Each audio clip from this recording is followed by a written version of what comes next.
Jumapili iliyopita tuliangalia kitabu cha Yohana. Tulisema tutakuwa tunafanya hii Bible study verse by verse. Tutakuwa tunapitia kifungu baada ya kifungu. Hatutakuwa tunafanya topical kama vile ambavyo huwa tunafanya kwenye ibada kubwa, ili tupate ufahamu zaidi wa hili neno la Mungu.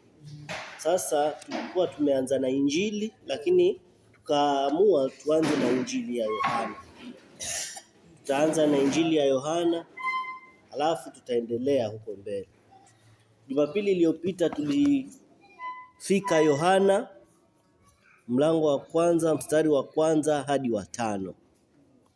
Nitasoma tu kwa uharaka ili tujue tulianzia vipi, alafu tutaanza mstari wa 6 kuchambua sasa. Hapo mwanzo kulikuwako na neno, naye neno alikuwako kwa Mungu, naye neno alikuwa Mungu. Huyo mwanzo alikuwako kwa Mungu. Vyote vilifanyika kwa huyo, wala pasipo yeye hakikufanyika chochote kilichofanyika. Ndani yake ndimo ulimokuwa uzima, nao ule uzima ulikuwa nuru ya watu, nayo nuru yang'aa gizani, wala giza halikuiweza. Tulikuwa tumefikia hapo. Sasa sitaki tuanze tena kurudia, kwa sababu tutakuwa tunafanya tena chenye tulifanya last Sunday. Na hiyo pia inaonyesha ni umuhimu tusikose hizi Bible study, ili tukiwa tunaendelea tuwe tunajua tulitoka wapi na tunaenda wapi. Sasa leo tutaanza huu mstari wa 6. Palitokea mtu ametumwa kutoka kwa Mungu, jina lake Yohana. Huyo alikuja kwa ushuhuda, ili aishuhudie ile nuru, wote wapate kuamini kwa yeye. Huyo hakuwa ile nuru, bali alikuja ili aishuhudie ile nuru. Sasa kama pengine tushasoma hili neno, tutajua kuwa Yohana hapa anamzungumzia Yohana Mbatizaji, John the Baptist. Tulikuwa tumesema kuwa hizi injili 4 zote zinazungumzia maisha ya Yesu, zinamtambulisha Yesu Kristo kuwa ndiye Mwokozi, na pia ndiye mwana wa Mungu, na pia ndiye Mungu ambaye alichukua wanadamu, ama alichukua mwili ili kujidhihirisha kwetu sisi, kwa sababu tunajua kuwa hakuna anayeweza kumwona Mungu, lakini kupitia Kristo tumemwona Mungu, kwa sababu Kristo ni Mungu ambaye aliamua kuchukua mwili ili sisi tukaweze kumuona. Sasa hapa kuanzia huu mstari wa 6, neno linasema palitokea mtu ametumwa kutoka kwa Mungu, jina lake Yohana. Kwa hivyo tunaona kuwa Yohana Mbatizaji alikuwa ametumwa kutoka kwa Mungu. Huyo alikuja kwa ushuhuda, alikuwa na ushuhuda. Kama tunakumbuka, Mariamu alipokuwa na ujauzito, nadhani alikuwa amefikisha kama miezi 6 hivi, alimtembelea cousin yake ambaye ni Elizabeth. Alipomtembelea yule Yohana Mbatizaji katika tumbo la Elizabeth, aliruka kwa furaha alipomwona Mariamu, kwa sababu alijua kile ambacho kiko ndani ya Mariamu. Sasa tunaona hiyo connection, na Biblia pia linasema huyu Yohana Mbatizaji alijazwa na Roho Mtakatifu hata angali tumboni mwa mamake Elizabeth. Na pia Yesu mwenyewe alisema kuwa Yohana Mbatizaji ndiye mwanadamu mkuu aliyewahi kuishi katika huu ulimwengu, the greatest man ever lived. Alimpa sifa kubwa sana na kiwango kikubwa sana huyu Yohana Mbatizaji. Sasa huyu Yohana Mbatizaji ndiye aliyetumwa kutayarisha hii njia. palitokea mtu ametumwa kutoka kwa Mungu, jina lake Yohana. Huyo alikuja kwa ushuhuda ili aishuhudie ile nuru. Nuru ni Yesu Kristo, wote wapate kuamini kwa yeye. Huyo hakuwa ile nuru, yeye hakuwa ile nuru, bali alikuja ili aishuhudie ile nuru. Kulikuwako nuru halisi, amtiaye nuru kila mtu, akija katika ulimwengu. Alikuwako ulimwenguni, hata kwa yeye ulimwengu ulipata kuwako, wala ulimwengu haukumtambua. Sasa Biblia inasema kuwa Kristo alikuja katika viumbe vyake. Nilivyokuwa tunaanza ile Jumapili iliyopita, nilisema kuwa hii Biblia imetumia lugha tofauti, lakini kuna ile lugha yake mama, ile lugha ya kwanza. Agano Jipya lugha yake ya kwanza ni lugha ya Kiyunani ama Greek. Sasa ile lugha huwa iko na maana yake halisi ambayo ilikusudia ilete kwa watu. Lakini sasa katika hizi tafsiri, aidha ni Kizungu ama Kiswahili ama Kikambe, Kiribe, huwa mara zingine unakosa kutafsiri ile neno kadri vile lilivyo. So unaweza kupata maana nyingine tofauti kidogo kuliko na ile maana ambayo ilikusudiwa pale mwanzo ambapo ile Biblia ilikuwa limeandikwa. Sasa hapa kidogo naona hawaja translate vizuri, lakini katika ile original language kabisa, ile lugha yake ya kwanza ya Kiyunani, inasema kuwa Kristo alikuja kwa watu. Alikuja kwa uumbaji wake, yani alikuja kwa uumbaji wake. Kizungu anasema he came to his creation. Sasa hapa alikuja katika uumbaji wake ya kwanza, haimaanishi binadamu. Biblia inasema alikuja katika uumbaji wake ama alikuja katika watu wake. Ukitafsiri Kiswahili nasema hivi, lakini watu wake hawakumpokea ama hawakumkubali. Sasa unaweza sema kuwa hii ya kwanza inamaanisha watu wake na hii ya pili inamaanisha watu wake, lakini sivyo. Hii ya kwanza inamaanisha uumbaji wake, yani alikuja katika uumbaji wake wote, yani alikuja hapa duniani. Kila kitu kilichopo hapa duniani kimeumbwa na yeye Kristo. Sasa alikuja katika uumbaji wake, lakini watu katika ule uumbaji, samaki walimtii, maji yalimtii, alitembea juu ya maji, upepo ulimtii, alikuwa akiamuru upepo usimame unasimama. Kila kitu cha hapa duniani kilimtii kwa ukamilifu. Lakini sasa linasema watu wake walimkataa. Sasa hapo inatofautisha. Uumbaji wake wote ulimkubali, lakini watu ndio waliomkataa. Sasa ukisoma katika ile lugha ya kwanza ndio unajua ile maana yake halisi, lakini ukisoma juu unaweza usielewe. Alikuja kwa watu wake. Watu wake wenyewe wakamkataa. Sasa utajiuliza watu wake. So pia watu wake pia inamaanisha wana wa Israeli. Unaweza kusema hivyo pia, kwa sababu wale ndio walikuwa wachaguliwa wa Mungu toka huko nyuma, toka kwa kina Ibrahimu kuja kwa kina Yakobo, kwa kina Isaka, hiyo generation, hiyo lineage yote kuja mpaka kwa kina Musa toka Misri yote. Kwa hivyo tunaona kuwa watu wake wenyewe walimkataa, maana wana Israeli hawakumkubali, si walimsulubisha, kumaanisha walimkataa. Sasa inaendelea na kusema alikuja kwake. Sasa ndio hapa ambapo nilikuwa nasema alikuja kwake. Kwake ni wapi? Huu ulimwengu wote ni yeye ndo aliyeumba, wala walio wake hawakumpokea. Ndio hicho ambacho tulikuwa tunasema. Bali wote waliompokea aliwapa uwezo. Sikiza hapa, kwa aliwapa uwezo wa kufanyika watoto wa Mungu, ndio wale waliaminio jina lake. Hapa Yohana anaanza kutambulisha wokovu wenyewe. Mathayo, Marko, Luka walimtambulisha Yesu kwa Wanaisraeli kwa ukubwa, kwa sababu wale walikuwa hawaamini kuwa huyu ndiye Masihi ambaye alikuwa ameahidiwa. Tukasema Jumapili iliyopita kuwa Mathayo alianzia kwa Ibrahimu, Luka akaanza kwa Adam akarudi nyuma, lakini Yohana akaanza mwanzo kabisa toka ulimwengu haujaumbwa. Sasa anajaribu kudhihirisha kwa ulimwengu wote kuwa huyu Yesu Kristo ambaye mmemsikia, ambaye alikufa akafufuka, ni Mungu. Hilo ndilo lengo kuu la Yohana katika hichi kitabu. Sasa inasema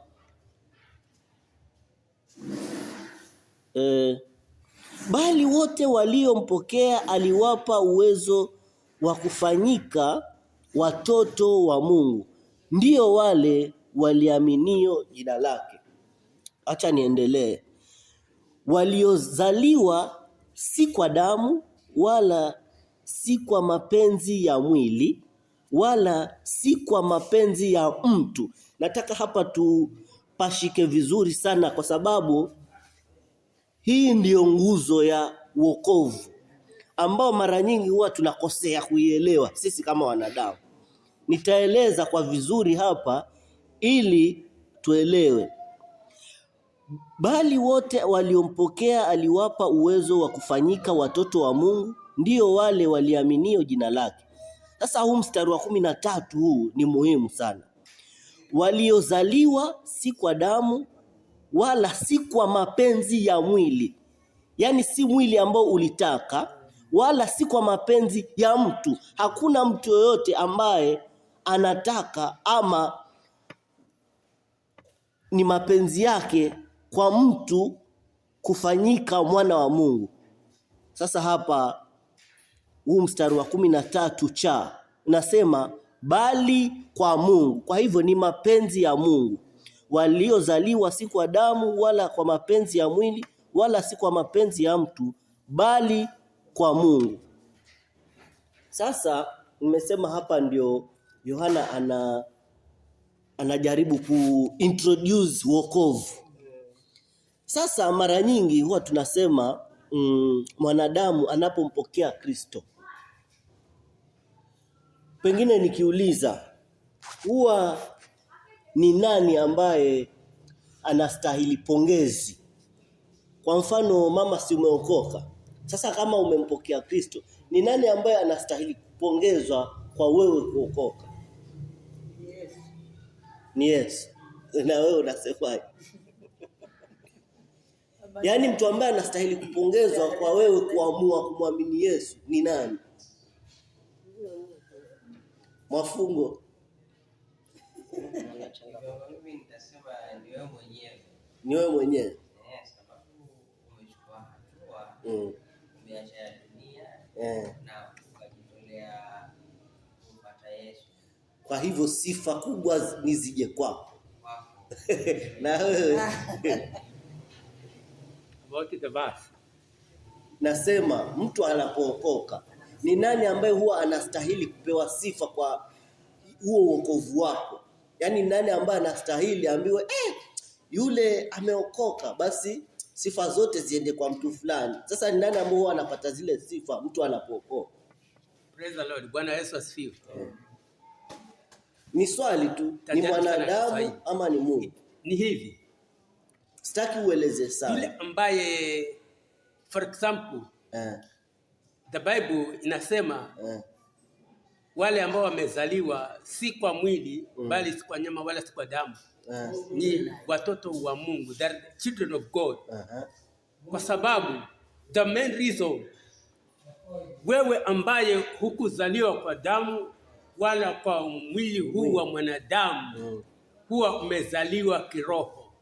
You are born spiritually. Umezaliwa kiroho. Swali langu hapo ni unapozaliwa kiroho, hata kuna mambo ambayo they witness, yanashuhudia kwamba wewe umezaliwa. Lakini sasa nataka ujibu hili swali langu. Mwenye ambaye anafaa kupewa sifa katika huo wokovu ni nani? Nataka tu nijibu hilo swali ili tuendelee. Ambaye anastahili kupongezwa, yani kwa kupongezwa. First of all, we have to kwanza kabisa lazima tumpongeze Yesu mwenyewe. Aya, sasa ushanijibu. Okay. Ushanijibu. So hapa huwa ndo kuna shida kubwa sana. Sisi binadamu huwa tunafikiria tunakuokoka ni uwezo wetu wenyewe. Biblia limezungumza kwa uwazi, Injili zote, nyaraka zote za Paulo, zote mpaka Ufunuo. Kuokoka ni kwa Mungu. Wokovu ni wa Mungu. Mungu mwenyewe ndiye amependa wewe uokoke. Watu tunasema Mungu ni mwenyezi, ama kizungu tunasema sovereign. Mara zingine huwa tunakosa kuelewa hili neno la mwenyezi. Watu tunasema Mwenyezi Mungu. Maana yake ni kuwa mimi hii ni simu yangu hii. Japo sikuitengeza tena. Mungu ndio ametumba, lakini mimi simu ni yangu, sikuitengeza mimi. Lakini hii simu nikiamua nipige na chini hapa, hakuna mtu yote mwenye ataniuliza swali lolote. Kwa sababu simu yangu. Na nikiamua nichukue hivi vitabu vyangu niondoke, hii Bible study iishe, mtalalamika we, lakini hamtanifanya chochote. Sasa hivyo ndivyo Mungu pia, tusisahau kuwa yuko. Huyo Mungu ndiye aliyetuumba sisi. Shida yetu si wanadamu, mara zingine huwa tunaujieka juu. Kwa sababu tumepewa akili za kufikiria na uwezo wa kufanya vitu, watu tunajifanya tuko muhimu sana. Lakini kwa Mungu sisi hatuna maana yoyote. Sisi ni udongo tu. Ni udongo alioumba ili ajitukuze yeye mwenyewe. Ni kama vile unaweza tengeneza gari likupeleke huku, so hutajali limechoka wala nini. Wewe tu utalipeleka, si utengeza mwenyewe. So Mungu yuko hivyo. Tusisahau hiyo kitu. Wajua huwa tumekulia katika mafundisho ya kuwa Mungu ni mwenye upendo, Mungu ni mwenye huruma, lakini tunasahau kuwa Mungu ni mwenyezi. Maana ya uwenyezi wa Mungu ni kuwa anaweza amua chochote na hakuna mtu yote mwenye anaweza muuliza swali lolote. So pia huo wokovu ni Mungu mwenyewe ndio anaamua. Katika Biblia inasema wale waliochaguliwa ndio walioamuliwa, na wale walioamuliwa ndio waliokolewa. Those who were predestined, they were chosen and they were justified. Kwa hivyo hata kabla ulimwengu uumbwe, alikuwa anajua mwafungu atakuja aokoke. Na yeye ndiye aliyepanga. Alikuwa anajua nitamtoa mwanangu wa pekee. Yeye ndiye aliyepanga. So mara zingine wao tunapenda kufikiria sana, tunauliza maswali ili Biblia kwa sababu za akili zetu ndogo. Sasa kama Mungu basi anajua tayari mtu fulani ataokoka, basi si afanye tayari venye wataka. Maswali huwa ni mengi sana. Sasa si akili zetu zimeumbwa katika ule uwezo ambao Mungu alipenda huu. Hatuwezi zidi ya hapo ambapo Mungu aliamua. Lakini ukweli wote huu tutaujua baadaye, si hapa duniani.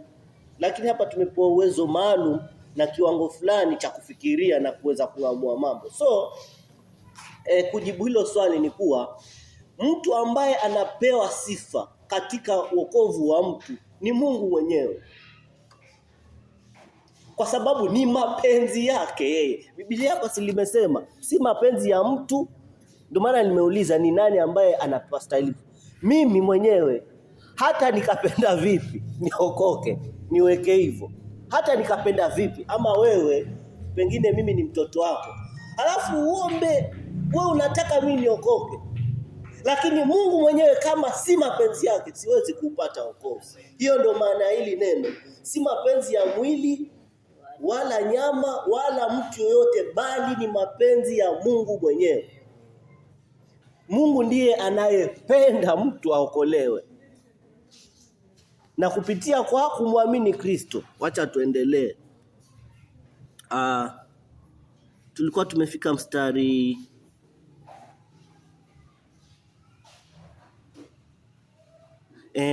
tuanze hapa mstari wa 13. Waliozaliwa si kwa damu wala si kwa mapenzi ya mwili wala si kwa mapenzi ya mtu, bali kwa Mungu. Naye neno alifanyika mwili akakaa kwetu, nasi tukauona utukufu wake.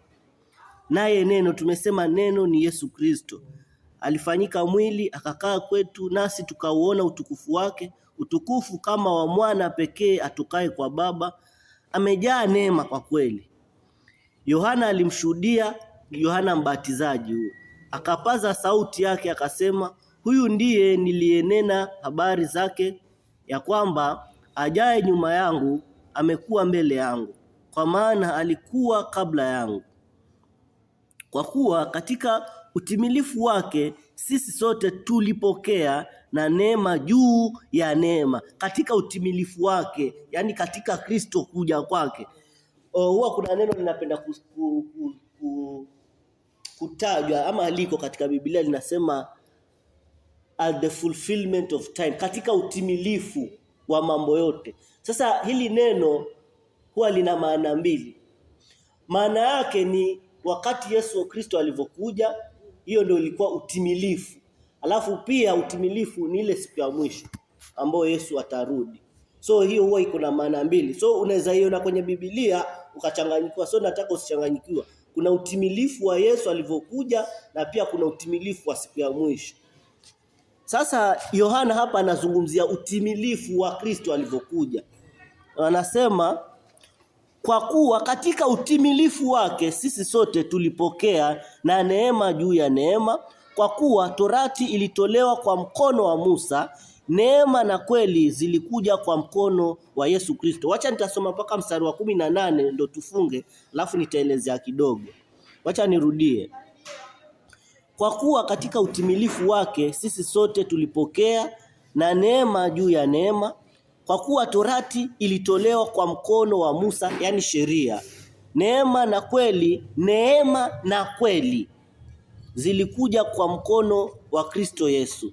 Hakuna mtu aliyemwona Mungu wakati wowote. Mungu mwana pekee aliye katika kifua cha Baba, huyu ndiye aliyemfunua. Sasa kuna mara zingine watu tunachanganyikiwa. Acha nitaelezea vitu kidogo ili hii ni Bible study. So yani ni Bible tunaijua ndani nje, tunaichambua, hatuoni tu juu. Sasa huwa tunapenda kusema kuwa Biblia huwa inapenda kusema kuwa hakuna mtu yote aliyemuona Mungu kabla ya Yesu Kristo kuja. Wala hakuna mtu yote ambaye ana uwezo wa kumuona Mungu. So watu wengine huwa wanapenda kurifa kwa Musa. Tunasema wajua Biblia ya Kiswahili inasema Musa aliuona mgongo wa Mungu. Kwa kuna hilo neno, lakini hilo silo neno la Kiyunani ambalo lilitumiwa. Ndio maana nimesema hii lugha ni muhimu tuijue.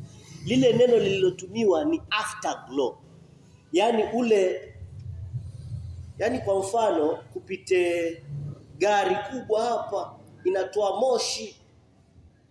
Ile ipita vum, alafu ile ipite, alafu ufanye kuona ule moshi umebaki nyuma.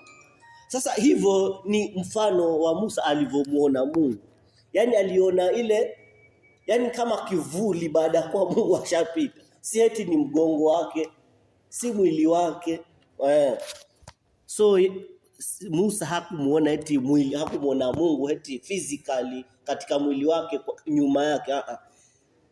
Biblia lilimaanisha kuwa alipopita Mungu, ule utukufu wake uliobaki ndio Musa aliuona. Sasa Biblia la Kiswahili linasema mgongo, lakini haimaanishi hivyo literally. So hakuna mtu kweli aliyemwona Mungu, lakini Yesu alimwambia Petro kuwa atakayemwona Kristo ashamuona Mungu, kwa sababu yeye ndio Mungu katika mwili. Na acha pia niseme hivi. Sio tunasema tunaenda mbinguni, lakini haimaanishi eti kule mbinguni. Wajua kuna hii tunasema mystery ya huyu Mungu. Tunasema amejifunua katika utatu, ambao Mungu Baba, Mungu Mwana, Mungu Roho Mtakatifu. Sasa hiyo mystery, jambo la kwanza hatuwezi kuingamua inamaanisha nini. Tunaisoma tunajua ni hivyo, hata tukiomba tunaomba hivyo. Lakini Mungu ambaye tunaweza kumuona ni Kristo Yesu. Huyo ndiye Mungu tunayemuona na alikuja. Sasa mara zingine kitu ambacho huwa kinatuchanganya ni huwa tunapenda kumtenganisha Kristo na Mungu. Tunasema Mungu ni Mungu mkubwa, alafu Kristo ni Mungu mdogo, alafu Roho Mtakatifu ni Mungu wa tatu. Hakuna kitu kama hicho. Mungu ni huyo mmoja. Lakini sasa ameamua sisi tumjue vipi? Kwa sababu yeye mwenyewe ndio ameamua anataka tumjue vipi. So mwenyewe ameamua mimi nataka huyu mwanadamu anijue kupitia kwa Kristo Yesu. Kupitia kwa mwili wa Kristo ndio nataka hao wanadamu wanijue. So sikulazimisha eti sasa mbona ametupa Yesu? Hebu nataka nimuone Mungu mwenyewe, huyo mwenyewe Mungu Baba, sasa nimuone ndio huyo. Hakuna kitu kama hicho. Hakuna kitu kama hicho. Ndio maana Biblia inaposema hakuna mtu aliyemuona Mungu. Lakini Kristo anasema ukiniona mimi ushamuona Mungu. So usilazimisha eti muone Mungu Baba wakati hiyo Kristo ndio Mungu. Unaelewa hiyo? So huwa kuna huo mchanganyiko baina ya Kristo watu tuko nao. Tunapenda kuwagawanya Mungu Baba, Mungu Mwana, Mungu Roho. Huyo ni Mungu mmoja, seti ni Mungu watatu. Ni huyo mmoja, lakini ameamua ajidhihirishe ama ajionyeshe kwetu kivipi. Huyo ni Mungu mtakatifu wa watakatifu. So yeye ndo anaamua mwanadamu ataniona vipi mimi. Si wewe eti ndo unaamua. Aya. So tulikuwa tumesema kwa kuwa Torati, nataka nieleze hapa. Kwa kuwa Torati ilitolewa kwa mkono wa Musa, neema na ukweli zilikuja kwa mkono wa Yesu Kristo. So nataka nieleze hapa alafu tufunge. Torati ni sheria. Mungu alitaka kugovern watu kupitia kwa sheria. Akampa Musa sheria. Sheria si zile 10 commandments ambazo huwa tunasema. Sheria ni nyingi zaidi ya 300. Lakini zile 10 commandments ndio zile main ambazo ni moral laws sana sana. Moral laws inamaanisha yani sheria ambazo zina regulate tabia zetu. Kama usizini, hivyo. Lakini sheria ni nyingi sana. Sheria za Musa ni nyingi. Wale wa Israeli walipewa sheria nyingi. So Biblia linasema sheria ilikuja na Musa, lakini neema imekuja na Kristo. So nataka nitofautishe sheria ama naweza sema agano la kale na agano jipya, kwa sababu siku hizi kuna shida sana wa Kristo wa kutumia maandiko ya agano la kale na apply vile vile katika maisha ya sahihi wakati wa neema wa Kristo Yesu. Biblia haisomwi hivyo. Biblia unatumia agano la kale kama kioo, alafu jibu lake unalipata kwenye agano jipya. Huwezi kusema eti agano la kale limesema Jumapili usitembee umbali wa maili sijui ngapi, alafu sahihi kanisa lako liko Mavueni, unafuata hiyo sheria unasema sendi kanisani kwa sababu Biblia katika kitabu cha agano la kale limesema tusitembee umbali huu. Ama agano la kale limesema mtoto akizaliwa sijui dedicatiwe baada ya siku 8, sijui atahiriwe. Sasa unapata Wakristo wana tabu kwa sababu wanachukua maandiko ya agano la kale, kila kitu ambacho kimeandikwa wanataka ndio kifanyike sahihi. Hiyo kitu inaitwa legalism. Unaishi katika sheria ambao Kristo alikuja na neema. Biblia inasema kweli na neema. Haimaanishi ile agano la kale ilikuwa ni uongo. No, lakini ilikuwa hujauona huo ukweli. Lakini Kristo sasa akawafunulia sasa. Kitu kilikuwa kimefichwa, alafu Kristo akafunua sasa. Kwa hivyo ni hivi. Na ndio maana Kristo alikuwa na shida sana na Mafarisayo na Masadukayo, kwa sababu wale walikuwa wamesoma sheria, agano la kale liko hapa lote. Hakuna hata mstari mmoja wenye hawajui. Lakini sasa walikuwa hawaenendi na Yesu venye anataka. Yesu ameleta neema, hao bado wamejikita katika zile sheria za agano la kale. Walikuwa maadui wakubwa sana wa Kristo, ilhali wao ndio walikuwa wakuu wa kanisa wakati huo. So sisi kama Wakristo pia lazima tutofautishe ya Torati na neema. Sisi ni wenye dhambi. Sisi tumetenda dhambi toka tumboni mwa mama yetu, kwa ile dhambi tuliyoirithi ya Adamu. Na tunazaliwa katika dhambi, tunazaliwa katika kifo. Ukiwa katika dhambi wewe umekufa kiroho. Kristo alikuja kuchukua ile dhambi yetu. So sisi tunapata haki mbele za Mungu kupitia kwa Kristo, sio kupitia kwa mimi kuja kuhubiri. Hiyo ndio kitu wa Kristo wanakosea kuelewa. Mimi sitaenda mbinguni kwa sababu eti nahubiri neno la Mungu. Mimi sitaenda mbinguni kwa sababu nimekuja asubuhi nikafagia. Mimi sitaenda mbinguni kwa sababu nimesaidia maskini. Mimi sitaenda mbinguni kwa sababu nimetoa msaada. Mimi sitaenda mbinguni kwa sababu sizini. Mimi sitaenda mbinguni kwa sababu sifanyi uasherati. Mimi nitaenda mbinguni kwa sababu Kristo alikufa msalabani. Hiyo ndio kitu ambacho lazima tujue. So watu wengi huwa wanataka kupata haki mbele za Mungu kwa kufanya matendo mazuri. Process ya wokovu ni hivi. Yesu anakuokoa, alafu yeye kupitia kwa Roho Mtakatifu ndiye anayekufanya ufanye matendo mazuri. Si vice versa. Watu wanafikiria mimi nafanya matendo mazuri ndipo nipate kuokolewa. Haiendi hivyo. Ninaokolewa kwa sababu Kristo sasa yuko ndani yangu. Matendo mazuri yanakuja yenyewe. Na si mimi nayafanya, ni yule aliye ndani yangu. Ukiona mtu anafanya mambo ya kitakatifu, si yeye anayafanya. Hakuna mtu yoyote, Biblia inasema hakuna mtu yoyote hata mmoja anaye uwezo wa kumpendeza Mungu. Hakuna. Lakini unapompokea Kristo unapatiwa uwezo wa kumtii Mungu, uwezo wa kuepukana na zile dhambi, uwezo wa kushinda ile dhambi. So wewe utajipatia sifa kivipi wakati ni Kristo bure? Biblia inasema ni gift. Wokovu ni gift, zawadi. Kwa hivyo umepewa bure, na Roho Mtakatifu tunasema ukiokoka unapokea Roho Mtakatifu. Roho Mtakatifu akiwa ndani yako sasa, kuna kitu watu tunasema matunda ya Roho Mtakatifu. Anazaa matunda ndani yako. So yale matunda ndio haya matendo sasa mazuri ambayo sasa unaona mtu fulani kanarea siku zikarea yake. Si wewe, ni huyo aliye ndani yako. Ndio maana mara nyingi huwa nikihubiri nasema wewe huwezi kusema umeokoka na uko na Roho Mtakatifu wakati hauna yale matunda. Si yale matunda ambayo yanakufanya wewe umeokoka. Ni umeokoka ndio maana unaonyesha matunda. So ukionyesha yale matunda maana yake ni kuwa ushaokoka tayari. Alafu pia kuna tofauti ya good deeds na yani kuna tofauti ya unajua kuna hii notion ya sio wanadamu wa kusema kuwa mtu fulani hajaokoka, haendi kanisani, lakini ni mtu mzuri, anafanya hivi, anasaidia maskini.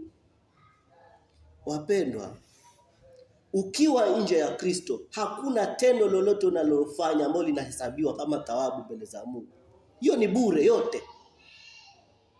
Hakuna tendo zuri ambalo unaweza kulifanya kama hujampokea Kristo ambalo unasema eti litakupa ticket ya kwenda mbinguni. Hapo aenda kanisani yule, hakuokoka yule, lakini kwa sababu ya matendo yake yule ataenda mbinguni. Tusijidanganye na hilo wapendwa. Prerequisite ya kwanza ya mtu kuokoka ni Kristo aingie ndani ya maisha yake, Roho Mtakatifu akae ndani yake, azaliwe mara ya pili. Si hiyo ndio condition Yesu hakuna mtu yoyote atakayemwona Mungu sharti azaliwe mara ya pili. Sasa hujazaliwa mara ya pili utasema vipi wewe umeokoka? Haiwezekani, haiendi hivyo. Ndio maana narudia kusema kuwa lazima tutofautishe sheria na neema. Neema ni kitu cha bure. Neema ni kitu ambacho hatustahili lakini Mungu ametupatia. Wacha niseme hivi. Sisi wanadamu mara zingine watu tumeishi katika uoga. Kama nahubiri lazima niseme. Tumeishi katika uoga kwa sababu sisi kama wanadamu tuko na vitu katika mwili wetu.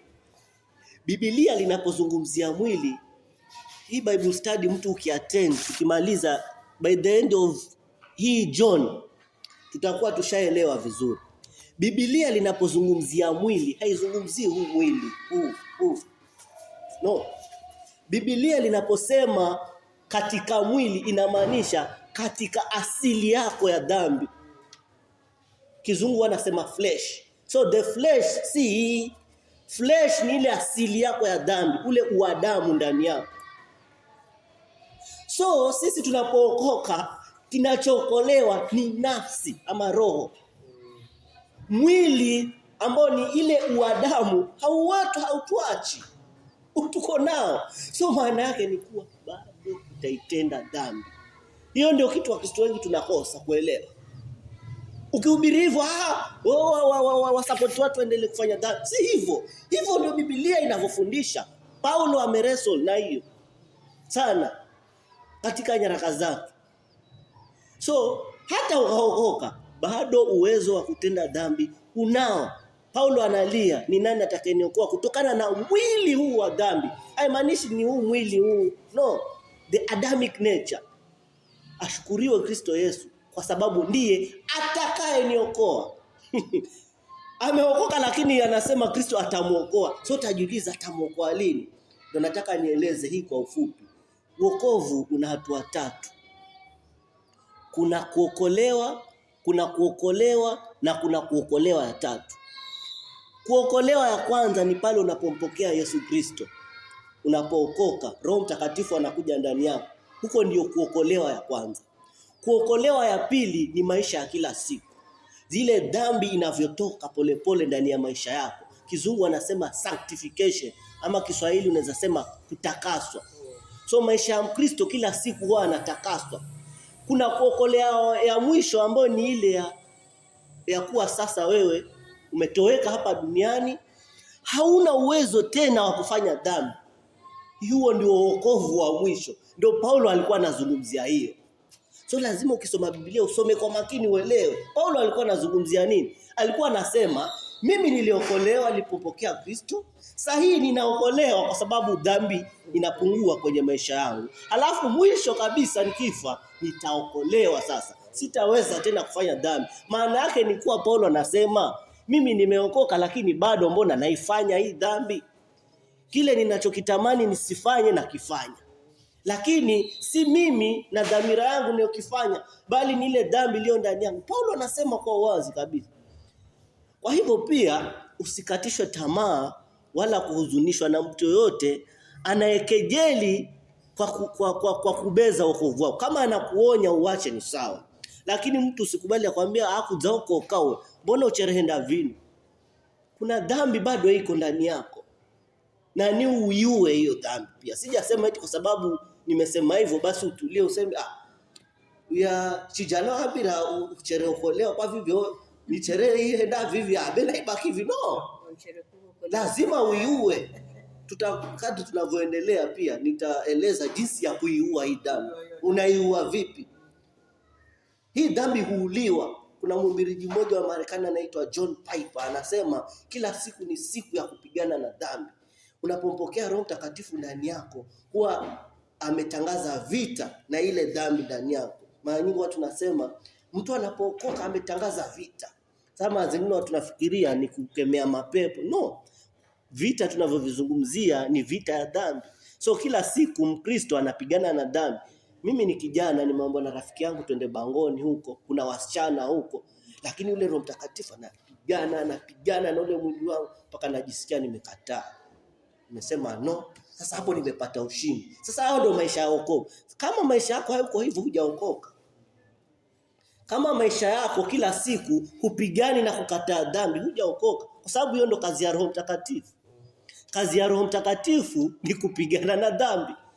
So wewe utakuwaje toka asubuhi mpaka usiku umelala, umeamka kesho uko sawa tu. Hakuna vita venye vinaendelea ndani yako. Hakuna fikra zenye zinakuja ndani yako. Hiki nifanye nisifanye. Hiki nilifanya hivi, ngoja nitubu. Jana nilifanya hivi, mbona mtu fulani amenifanya hivi? Yaani vita. Ukiona uko hivyo, jua yes, Holy Spirit yuko ndani yako. Kwa sababu yule ni Roho Mtakatifu. Hata kimchezo, huwezi kufanya tu dhambi afu eti ametulia tu ndani yako. Mimi nimeokolewa, Yesu ni Bwana. Tutaenda kuchomwa vibaya. Biblia linatuonya. Linasema wengi watakuja wakisema mimi nilifanya hivi. Yesu atawaambia ondokeni hapa siwajui. Kwa sababu huko kujidanganya watu tumeokoka na hatujaokoka. So hapa Biblia linaposema neema imekuja na Yesu Kristo, maana yake ni kuwa huu wokovu tumepewa bure. Na Kristo ndiye aliyechukua dhambi zetu sisi ili tupate kuokolewa. Kwa hivyo tusijikite katika kutii sheria, tujikite katika kumtii Kristo.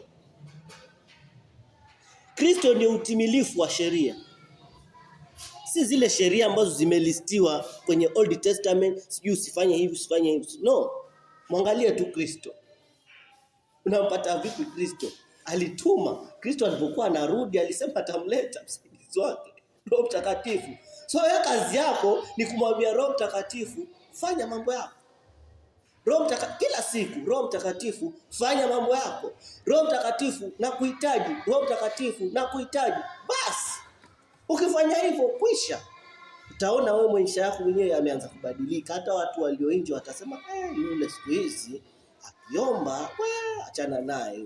Hata zile vitu vyenye pia walikuwa nafanya fanye tena. Transformation inakuja yenyewe. Maisha yanaenda vizuri. Utaacha uoga hapo unajiuliza mimi naokoka kama sijaokoka.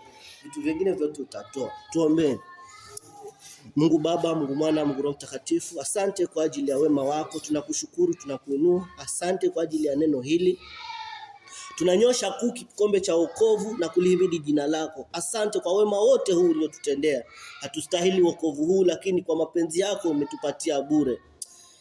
Tunakushukuru, mioyo yetu imebubujikwa na shukrani. Tunakulilia wewe Kristo Yesu. Kupitia kwa Roho wako Mtakatifu katujaze na uwezo wako wa kuishinda dhambi. Tukaishi maisha ya utauwa ya kukupendeza wewe ili tusiingie dhambini. Tuongoze katika maisha yetu na Roho Mtakatifu ajae katika maisha yetu. Asante kwa kuwa utatenda hilo. Kupitia kwa imani ya Yesu Kristo tumeomba na tumeamini. Amen.